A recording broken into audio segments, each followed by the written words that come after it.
басты ақпараттық арнасында жаңалықтар. Студияда Дәулет Сейітбеков, армысыздар, қымбатты көрермен, бүгін көретіндеріңіз. Коронавирус бойынша эпидемиологиялық жағдай.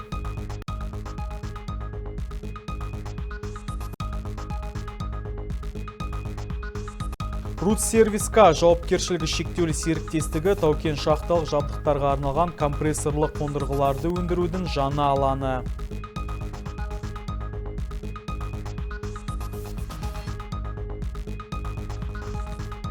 Сатпаев қалалық емхана қабырғасында ашық есік күні өтті.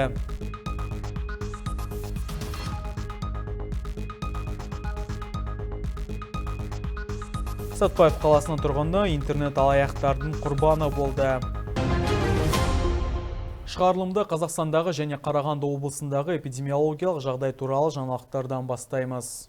Өткен тәулік ішінде республикада коронавирустық инфекцияны жұқтырудың тағы 716 жағдайы тіркелді.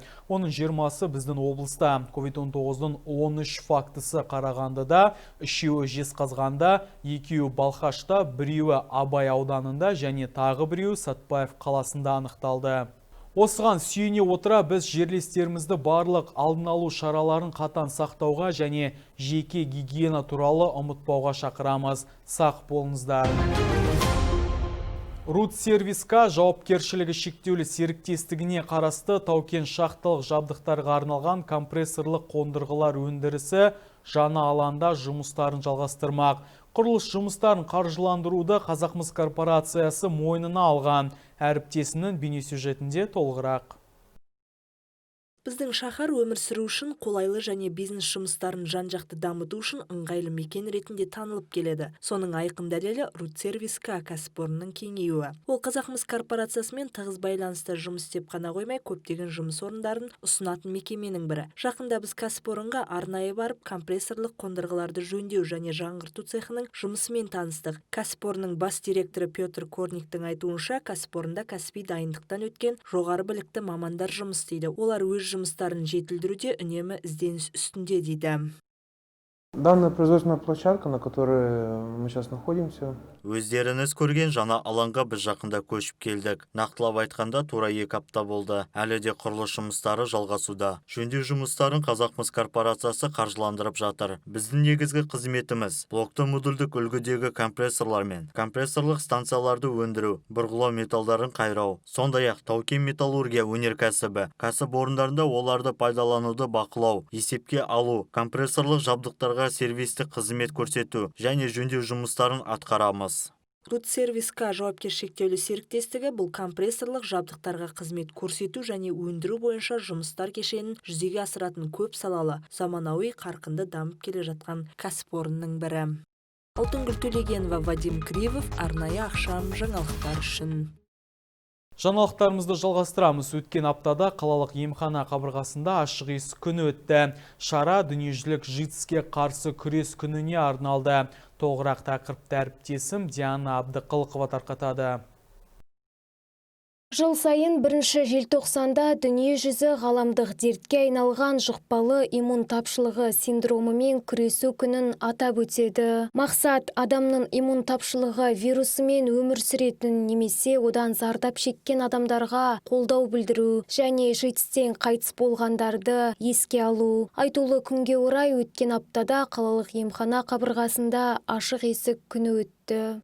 1 желтоқсан күні бүкіл дүние жүзінде ЖИТСке қарсы күн аталып өтеді. Бүгін осы күнге орай Сатпаев қаласының емханасында ашық есік күні өтіп жатыр. Соған байланысты біз жастарға осы АИТВ жұқпасы жөнінде, ЖИТС індеті жөнінде ақпарат беріп жатырмыз. Осы індеттің тіркелген күнінен бастап, мысалы Қазақстан Республикасында қазір 36 мыңнан аса осы індетпен тіркелген адамдар бар. Қарағанды облысы бойынша біздің 6 мыңның үстіне асты. Ал осы Жезқазған аумағы бойынша бұл аумаққа Ұлытау, Сатпаев, Жезқазған қаласы және Қаражал қалалары осы аумақтар жатады. Осы аумақтарда қазір тіркелгендер саны 90-ға жақындап қалды. Ашық есік күні барысында мамандар емханаға келушілермен тілдесіп, аурудың алдын алу жөнінде кеңестер берді. Сондай-ақ тұрғындарға ЖИТС-тің сипаттамасы мен емделу шаралары жайлы мәліметтер бар ақпараттық парақшалар таратылды. Айта кетейік, ағымдағы жылы дүниежүзілік ЖИТС-ке қарсы күрес күні жаһандық ынтымақтастық, ортақ жауапкершілік ұранымен өткізілуде. Диана Абдықалықова, Вадим Кривов, арнайы ақшам жаңалықтары үшін. Сатпаев қаласының тұрғыны Ирина Мор интернет алаяқтардың құрбаны атанды. Нақтырақ айтқанда, бәзбіреулер оның телефон нөмірін өзге мақсатта қолданған. Мәселенің анық-қанығын арнамыздың тілшісі біліп көрмек болды.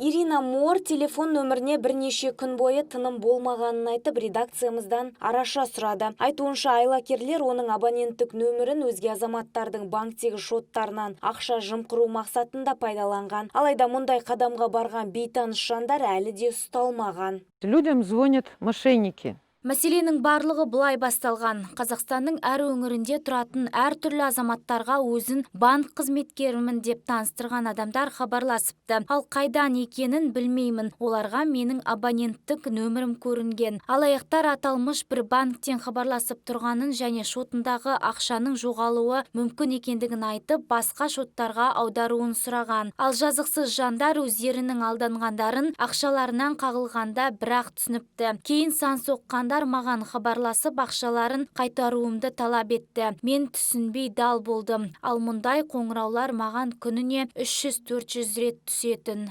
Ирина Мор өзінің жауапты мамандар мен заң орындарының қызметкерлеріне арыз талабын білдіргенін айтты. Дегенмен еш нәтиже шықпаған соң телеарнаға хабарласып, базынасын айтуға бел буған. Қызметкерлер Иринаның өзіне ешқандай шығын келмеген соң іс қозғай алмайтындықтарын алға тартыпты. Қазіргі уақытта оның қолында арнайы байланыс желісінің қоңыраулар тізімі де бар. Алайда оның да еш көмегі тимепті. Қазіргі таңда интернет алаяқтықтың тұсауы қиынға соғып тұрғандығын ескерткен Ирина алдағы уақытта банк атын жамылып хабарласқандарға бірден арнайы сенім телефондарына қоңырау шалатындықтарын айтқан жөн дейді.